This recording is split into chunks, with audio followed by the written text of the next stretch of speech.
Hello, my name is Vanessa Oguamanam. I am a computer science PhD student at the Georgia Institute of Technology. In this talk, I will discuss the spectrum of digital mental health tools used during pregnancy and childbirth amongst Black women. Motherhood should be a time of joy rather than a time of concern, right? Well, in the US, that is often not the reality. In fact, over the last decade, there has been an ongoing crisis on the mental health of perinatal women. Mental health concerns such as anxiety and depression can threaten the mother's quality of life and birth outcomes. There is a vital need for innovation that helps new and expectant mothers manage their mental health needs, especially within the context of Black women, a group most vulnerable to poor maternal health.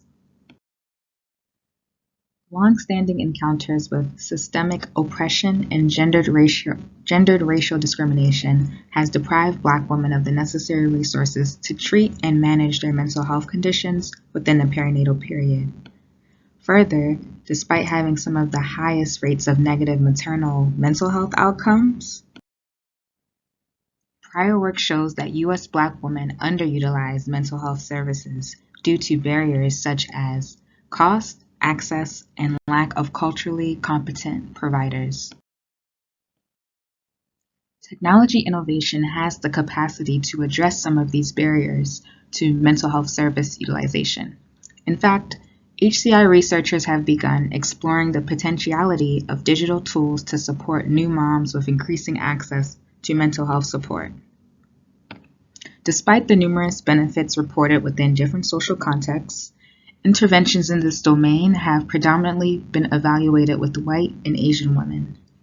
Moreover, the growing body of work that has investigated the digital mental health landscape amongst Black women, both within and outside of the perinatal context, primarily focus on the acceptability and feasibility of future tools.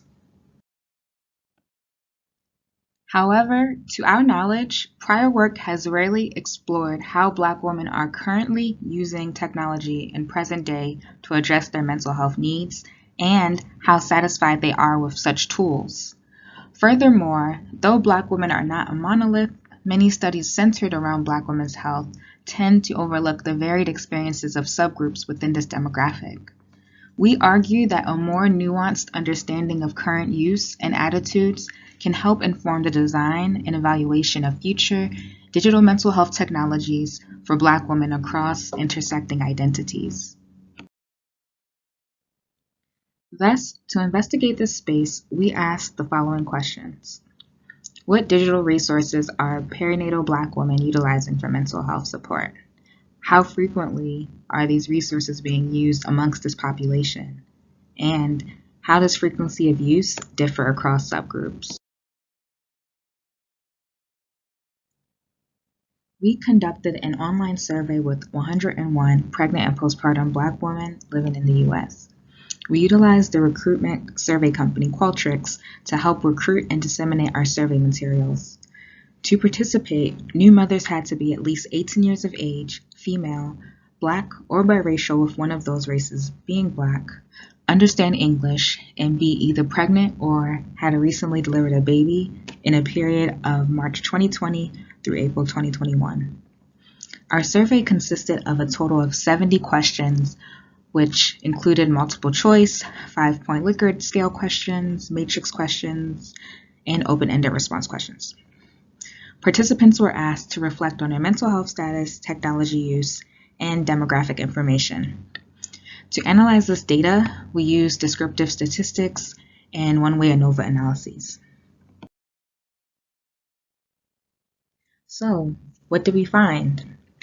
Well, we found that perinatal Black women in the U.S. utilize a wide range of digital resources for mental health support.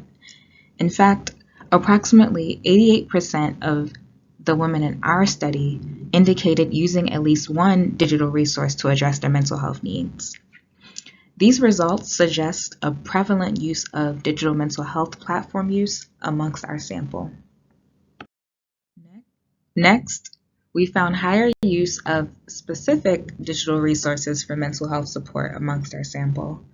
Specifically, the digital resources most used across our respondents included social media, with approximately 53% of respondents indicating that they use social media for mental health support, apps at approximately 50%, self-tracking devices at approximately 33%, and video calls at approximately 32%.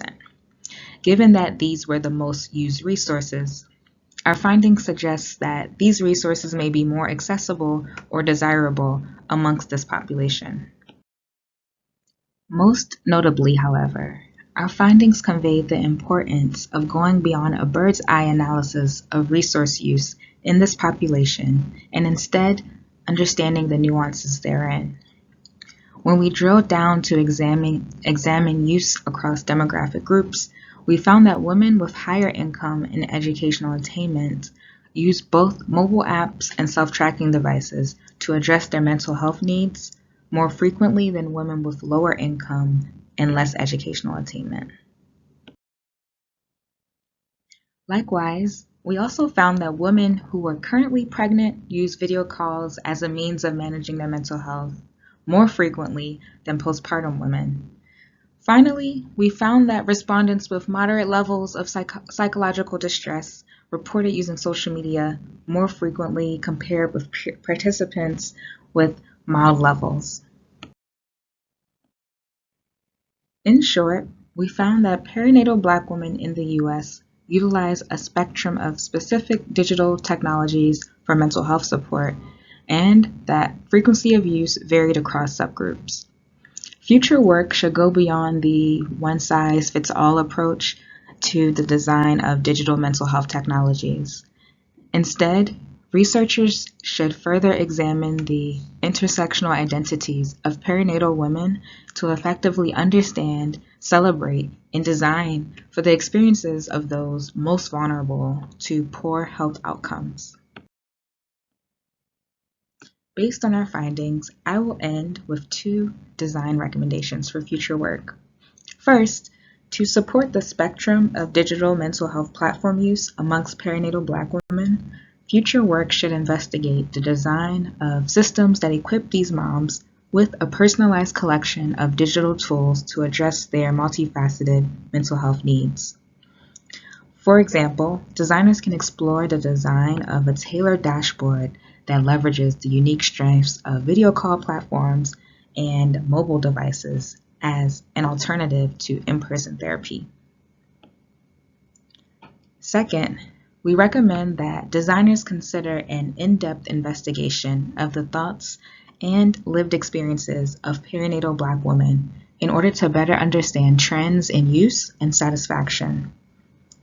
For example, future work should examine the lived experiences and practices of digital mental health resource use amongst perinatal Black women in the mid to high socioeconomic group and those in the lower socioeconomic group.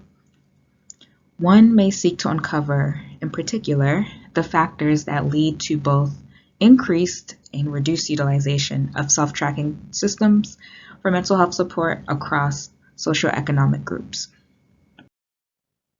If you made it to the end of this video and you are interested in learning more about this work, we recommend that you read our full paper in the ACM Digital Library. Lastly, if you have any questions or feedback, please reach out to us online or attend our talk in person at the CHI conference. Thank you so much for tuning in, and I hope you have a great day.